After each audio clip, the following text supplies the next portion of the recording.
Orianna, Mundo, like these champions just don't on paper have a lot of inbuilt synergy with them, and EDG just put up like the nastiest sort of like death ball combination. Flash over the wall and get himself back to safety. Wei has been speeding up there as they do get the command dissonance. Flashy. Do they want to continue to push in? Oh, Flash look over. at that. They're going to try and find them. Ming is not afraid. Ming is going to take his prize, and that's some supportal combat if I've ever seen it. That wave's going to be coming on back through. Very nicely executed on by RNG, and that answers the question of how do we attack, and now we got a TP into the top lane. Oh, this TP though was first from the side of EDG, and that means he's in no man's land. Scout, he comes back only to die, and that is just so unfortunate. EDG just left him out to dry.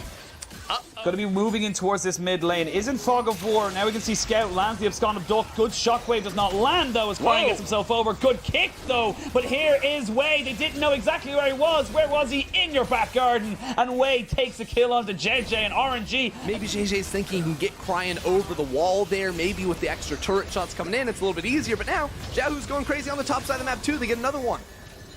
They didn't use... Everything is going well for RNG in this game. It's just a very easy turret dive. Stacked wave, TP in, TP. Wonder if it has something to do with like the types of champions he's going against, right? Like Gwen and Sylas both. A lot of sustain, a lot of like from him on that one. Will buff up his auto attacks quite a bit here. And hey, it's worked for making these dives happen. Let's try again. Yeah, the needlework has already been procced once, so they're going to see if they can go on with it. The mist has been used, but they haven't jumped on him just yet. Flandre, you are dead, my son. There's nowhere for you to go. Tower goes down.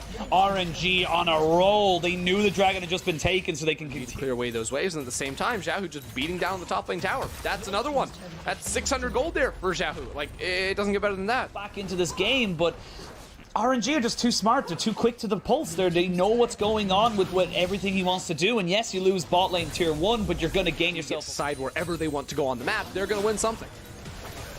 I mean, they haven't even used Rift Herald yet, and they're still taking down the mid lane tier 1. They got that now. They can rotate back down towards that dragon. They're coming out the better for it. They're the ones getting more bang for their buck. Yeah, the thing is, because they didn't use Herald in mid lane, once we go into the cross map play after the Drake spawns, well, RNG are going to be faster on this push down bot side. They can get another charge off on the inner tower. That means the inner tower is going to drop too, because RNG have numbers. I'm actually really confused why more damage to it, and that can make things worth it. But, well, Xiaohu can TP topside because he knows Flandre can't counter TP into the bot lane once he does. So then her turret does not drop. RNG get the Drake all. But this turret, not super long for the world. There's a wave coming in, and that one is taken very low.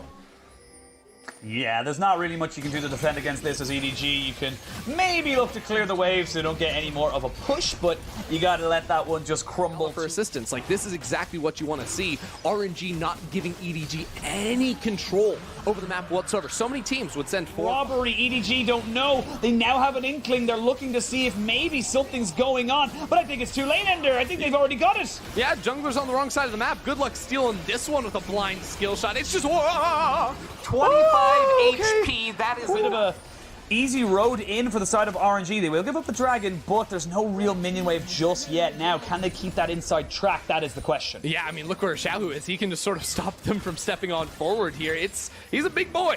Yeah, just you go where you please. You do anything you want. Keeps away 4 people. Again, EDG, like, you have to commit to going somewhere. It seems like they're trying to threaten this flank opportunity, and RNG are not really wanting to deal with that. Instead, moving this pressure all the way into the top lane. I kind of love it. Stepping forward to play off of that minion wave and just maintaining this pressure in 2 lanes instead of 1.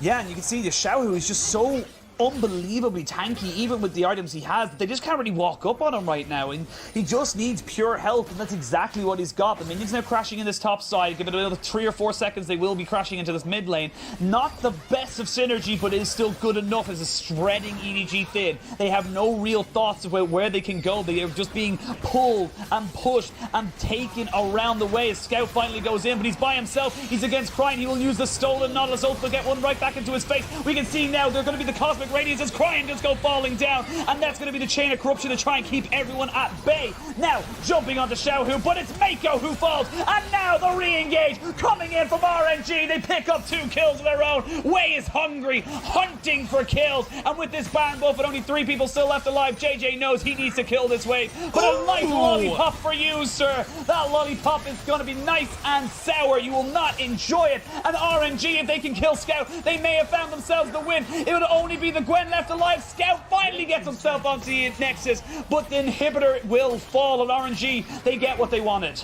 RNG are crushing. You know, EDG, they got a little bit... Building up those tank stats. The Sorelda's grudge onto the Varus, so he's going to be able to slow people down with those piercing arrows. And now, EDG, they just need to try and find themselves a way back into this. But unless a miracle really happens right now, it's going to be so difficult. Look at the tower. It's just gone. Again, no wave clear for EDG. You must just go for a fight. But how do you start it off? How do you fight on your terms? It's go time.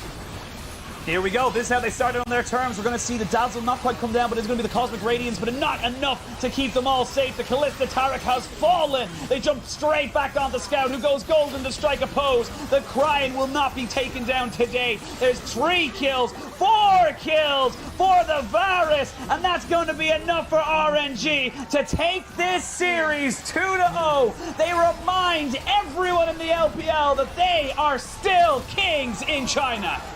RNG are back, baby, looking better than ever, absolutely crushing EDG, 13 kills to 1.